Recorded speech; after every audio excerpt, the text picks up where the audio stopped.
Good evening. Would you like to greet our members of the media tonight?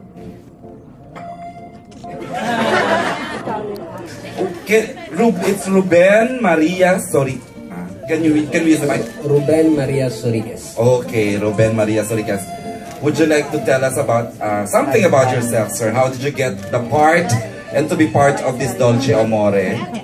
I don't know because I'm not a good actor, so I guess they got me because I'm Italian, half Italian, so I can speak Italian, English, and trying very hard. Konti lang Tagalog. Okay, good. We'll malalaman pa namin.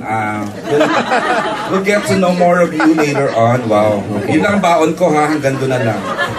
And of course, Mr. Andrew E.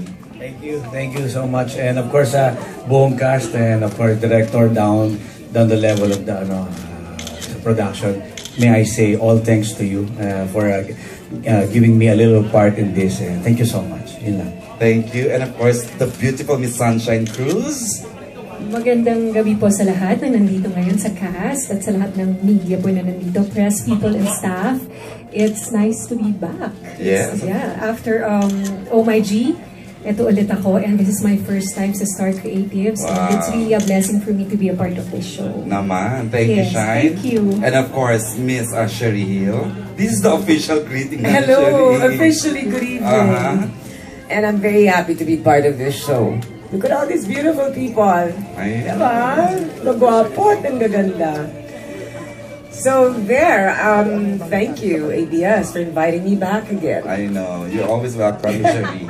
Thank you, and of course, ito na ang hari ng tawag ng tangalan. Mr. Bobot Ortiz, Direk Bobot. Ayan, pero teleserye siya ngayon. Tuwan-tuwa ako dahil nakasali ko sa wakas, nakasali rin ako sa teleserye. Matagal na akong hindi gumagawa ng teleserye, 10 years ago na yung uli. Seryoso, Direk? Yeah, oh. What was that?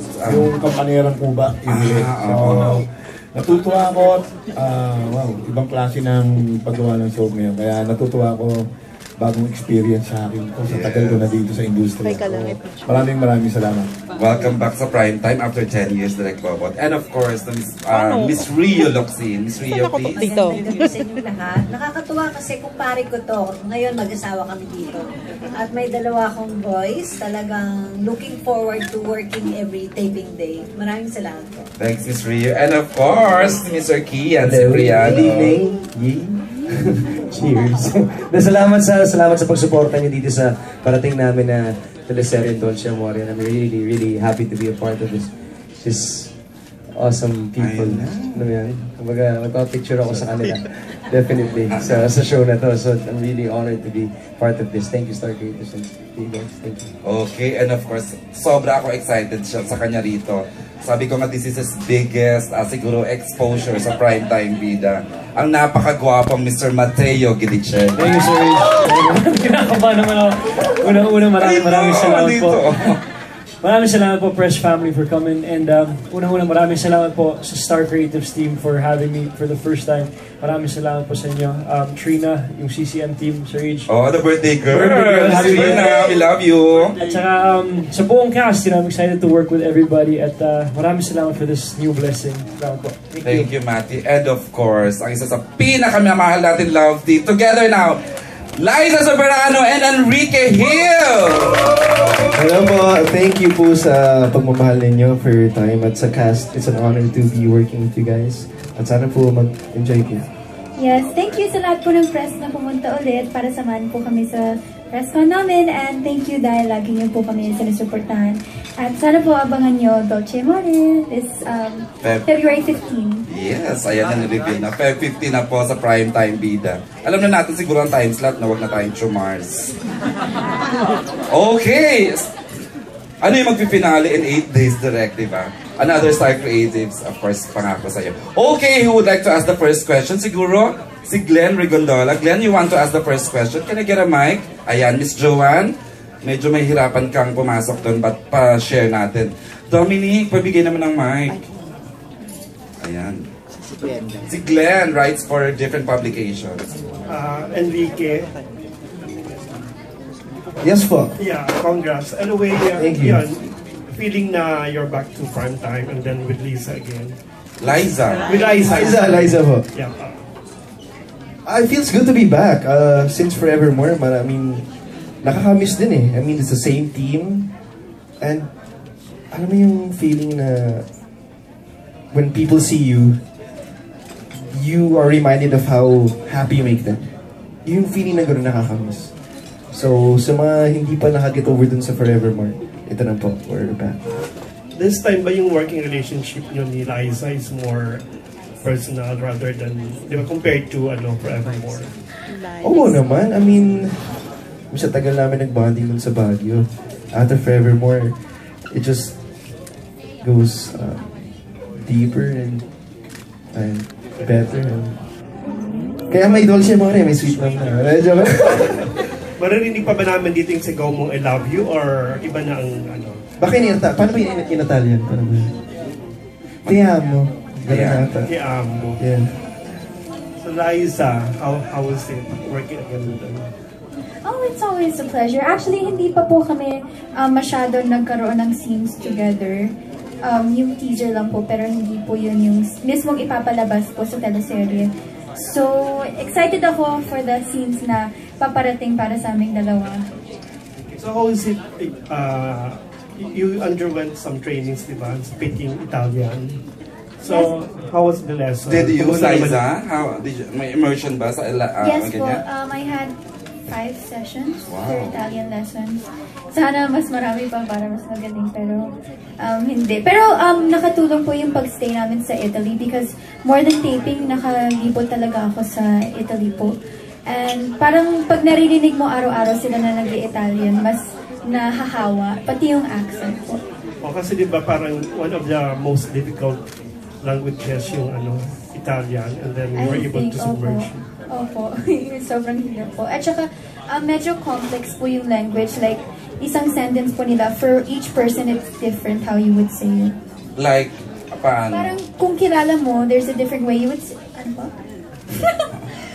for kumari, si Mateo, kilala ko po siya, I would say it this way. Pero if it's my first time meeting someone, I forgot how you, like, you use lay or, parang it's like po and opo in Tagalog, but for Italians, lei means she, or what's the other guy for? Lei is the parang respectful way of saying something, parang ganun. It's hard to explain. Thank you. Thank you, Glenn. Okay. Sabi ko lang po yung Forever and More po sa ABS-CBN Mobile sa February 8 po yan. So, my part 2 go to Forevermore. Yeah, after nung ending of Forevermore. Wow, ang daming ganap sa Liz, Ken. Okay, thank you, Glenn. The next question will come. Siguro gaganunin ko na table para hindi na mahirap yung ng mic. Ruel Villacorta has a question kaya. Hi, Ruel. Hi, AJ. Wow. Kaya sinabi mo na mas personal ngayon ang working relationship ninyo. Pagal-bagala ng working relationship ninyo ni Liza. Would this mean na pati yung personal relationship nyo medyo kumuan? Mas okay? Oo naman po. I think it's a bad thing pag hindi. Diba? The longer you be always with somebody or working with somebody, lalong it just gets deeper from the friendship, everything. The bonding, so imposible hindi. Dito ba sa Dolce Amore may kissing scene na? Wala pa po yan. Wala pa po yan. Sweet love lang, hindi po.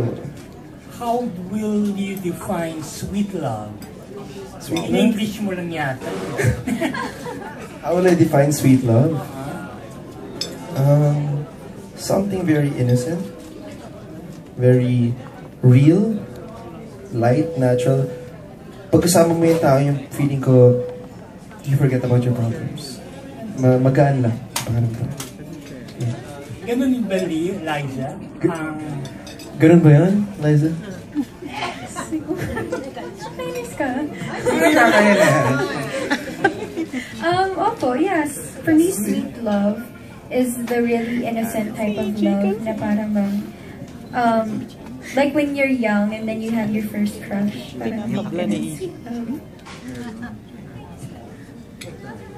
Okay, Ruel? Thank you. Okay. I have a question for Liza kasi talagang todo ang build-up ng ABS-CBN to be the next talagang dramatic superstar.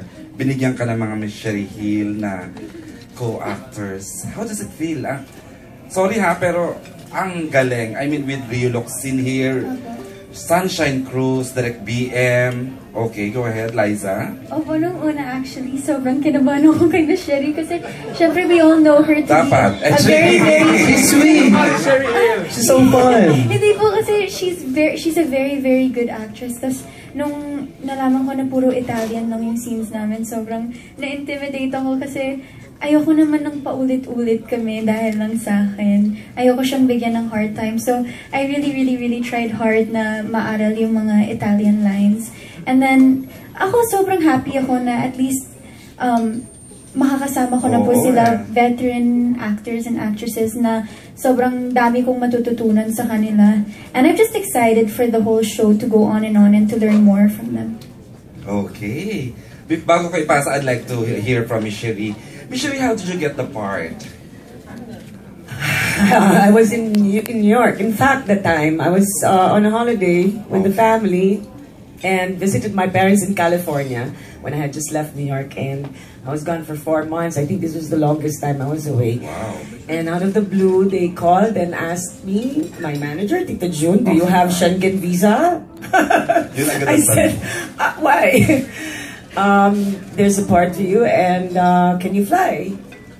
Why not? I accepted it wholeheartedly. It was a great blessing. Yes, yes, of course. And I got very, very excited, especially when they said it was going to be with Kathy. I was very excited. I love working with Kathy. It's been a while. My very first teleserye I did when I came back from Italy, after living there for a while, was with Kathy, the one with Juday, and I forgot the title. Pero matagal na yun. That was the first time I worked with her, way before she even got married and had children. So. Tapos, this is not the first time you've worked with Ken, ano? No, no. So in fact, we were together again. So I go, here we go. Malikan kami. And of course, Liza, I haven't had a chance to meet. And it was a fresh name to me, in fact. Prior to the Italy show? Yes, I've never, in fact, heard about Liza. Forgive me. So I told her straight away, I had to Google you and you look astoundingly beautiful.